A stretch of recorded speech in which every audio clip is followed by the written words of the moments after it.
that requires more love than the cause of the liberation of black people. Because black people are people who are hated across the world and who are socialized to hate themselves. You couldn't engage in a politics of liberating them, which degenerates into forms of indignity, humiliation. And that's really all I have for my brothers and sisters in the EFF. Love. Okay, let's get this one very right. Do you still remain the member of the EFF? I have taken a decision to step away completely from party politics. I'm leaving party politics. I think I've made my contribution in that space. We don't live in a one-party state. We're not in the camps. We're not banned. Politics are a free activity in South Africa. And party politics are not the monopoly of making social contribution. I think after this episode, I've taken a decision to leave all of party politics and contribute in the first instance to the academy. In the second instance, I'm very, very passionate about the upliftment of levels of discourse in the country. But most importantly, I think the terrain of struggle that has been neglected over the years is the civil society space. That civil society space, I'm interested in it because it is where you are able to cultivate and agitate the notions of freedom, where liberation is about the people. Yeah. The people liberate themselves. And community development, research, advocacy. You know, it's time somebody did for the people of this country what AfroForum is doing for the Afrikaners. Yeah. I think that is the civil society space that one is having a conversation and thinking about. I'm saying that party politics don't monopolize the contribution to social change. And I have taken a decision to step out. So, I just want to get you right. I don't want to second guess you. Mm-hmm. You're saying you're leaving party politics. I'm leaving party politics. And my question is very direct. Mm-hmm. Are you still a member of the EFF? I have left the EFF. I have left party politics. EFF is a political party. I have handed over my resignation as a member, and it is because where I want to go and contribute, I can't hold a single party membership. But overall, I think that I've made my contribution, and I think that there are brilliant young men and women, old men and women as well, in the space that will continue in that category, as it were, of party politics. I think I'll contribute elsewhere in the remaining decades of my life. Yeah, I think that answer somehow almost nullifies some of the questions I wanted to ask.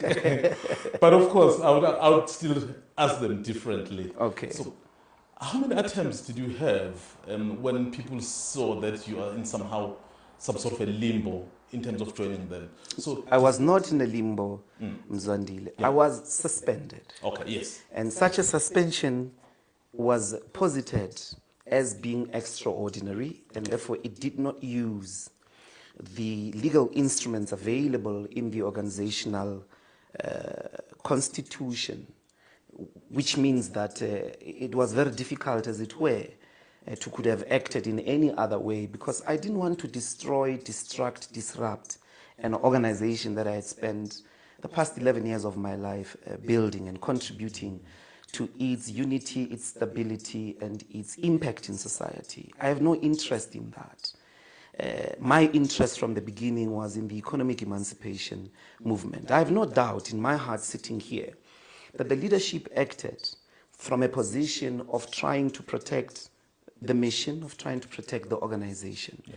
I have no doubt in my heart that the mission of economic emancipation in our lifetime is still very much alive as an objective of their actions. I disagree, of course, with the way they handled my matter, but certainly I think that the cause, and I would hope that that becomes the focus. The focus becomes the reason we formed the EFF, which is economic freedom in our lifetime. And those ideas, fortunately for the EFF, and this is the powerful achievement of the EFF, have spread. Who would have thought that the Ramaphosa will sound like Robert Mugabe? that he would read in terms of expropriation of land from the script of the economic freedom fighters. Who would have thought that those ideas would be in Parliament today? When we started, they were only in the EFF. At the moment, you can count more than 4 political parties that have accepted these ideas. And that was the objective, because even though one was not expelled, I was not suspended or expelled from the ANC, we left in faith of the fact that the ANC and the establishment sought to destroy Julius Malema, to try and scare all of us, that if you raise these ideas, this is what will happen to you. And today, they have become the hegemony of progressive political discourse in South Africa. It's a great achievement of the EFF itself. I am leaving party politics, but I am fully aware, although I fundamentally disagree with how my matter was dealt with, I think that the leadership still has the best interest of the revolution at heart.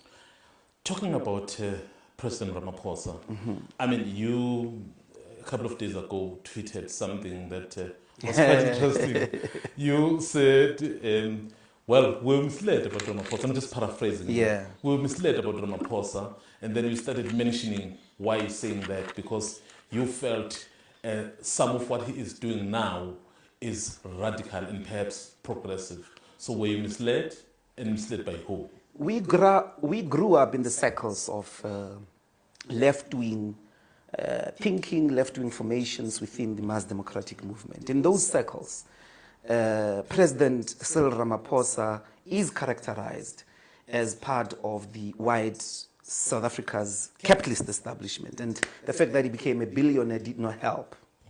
And certainly, part of that discourse is that he will always act in the best interest of the white capitalist establishment. His emails in Marikana did not help, because he characterized workers as criminals, justifying the action that then occurred, the Marikana massacre. The CR17 statements did not help to find the names of these capitalists who have funded his internal ANC campaign. But who would have thought one day, I would have never bet anything. I would have eat anything, if there was anything, I would have bet against the idea that one day it would be Ramaphosa who says, you keep your America and I will keep my South Africa, to the most powerful man in the world, together with the most richest man in the world, in defense of nil compensation. Of course, from our circles as radical left, it's not enough. The Expropriation Act doesn't go far enough. Yeah. But you're not just looking at that act. There's the Palestinian matter.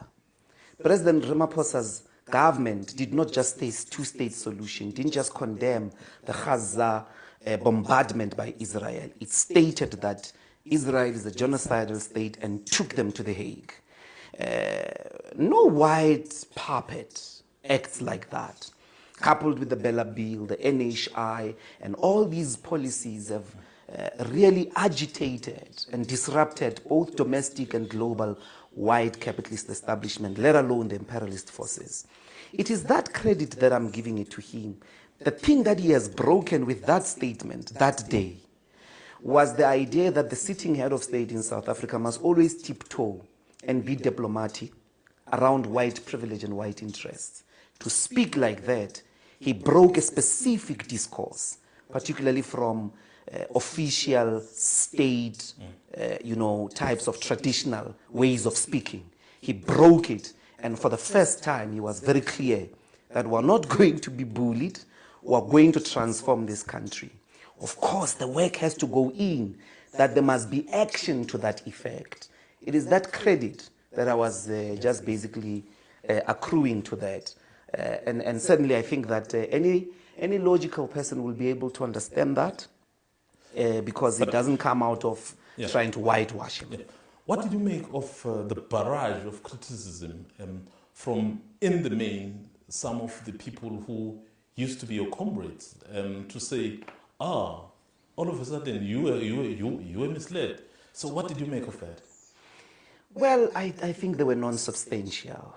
It is the degenerate culture of ad hominem attacks, of playing the man and not the ball. The substance of the argument rested on the rest of the other things that were said. So when you are engaging in public discourse, you've got to choose from where to respond, and certainly for me, that was the substantial point, and to the extent to which it was substantial, I didn't see a lot of disagreement. I think many people accepted that there is this new information about Cyril Ramaphosa, which forces us not to read people in a one-dimensional way. You've just mentioned AfriForum. Basically, you are saying you are going to a setup that mimics the kind of work they do. But of course, as recently as yesterday or the day before, we've had an executive order signed by the President of the US, which was lobbied by organizations like AfriForum, so which basically give those who want to go to United States as refugees. So it's what's your take on that one? I mean, after just speaking about AfriForum now, so what do you make of all of this? Well, first of all, the civil society space is not a mimic, and it's not unique. It is not even an initiative, as it were. In the history of the liberation struggle, there's been a lot of civil society work. I think that AfriForum is trying to mimic the civil rights movement, it's trying to mimic the UDF, it's trying to mimic all those organizations, the anti-apartheid movement. But what it truly is, AfriForum, it's a racist counter-revolutionary package that is at the center of undermining progress in South Africa, that is at the center of undermining the objectives of making equality possible. It is informed by the refusal and the fear that sometimes reigns within the white community of being scared of equality.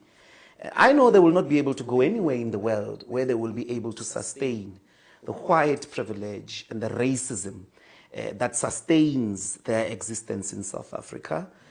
Of course, if they decided to leave to the US, we must all in unison say good riddance to anybody in the world who does not buy into the principles of justice, of equality, and above all, of transformation. This country has a responsibility to resolve inequalities, including those that stem from apartheid and colonization, and the land is at the center of it. Anybody who wants peace in South Africa needs to legally, to calmly deal with the land question. AfriForum is not contributing to that. As a matter of fact, it's part of reactionary counter-revolutionary forces who actually will celebrate at the destruction of South Africa's society. Let's touch on the GNU. What's your opinion of the GNU? So would you have constituted it this way, or would you'd have gone differently? I think that there should still be a rigorous conversation. And as I said to the tweet that you mentioned earlier, my hope is that there would be radical, selfless, non-egotistical conversation in the progressive left. Because whether we like it or not, the moment of the absence of MKP and the EFF in the GNU basically donated the ANC to the liberal establishment. And they are waging a war. That was a very weak ANC, an ANC at 40% and all of that. Of course, some of these concerns for why that didn't happen have legitimacy. But my hope is that there would be, a radical conversation for the progressive forces in the country, so that you are not in a coalition government in which every day you are disagreeing about Bella Bill, about Expropriation Act, about NHI, that the battles would be put elsewhere in the implementation of the things that will improve the living conditions of our people, not in the policies that are a heritage of liberation, a heritage of the anti-colonial and liberation struggle. And so I look forward, I'm hoping that day will come when the progressive forces will be able to work together unapologetically to transform South Africa inside government.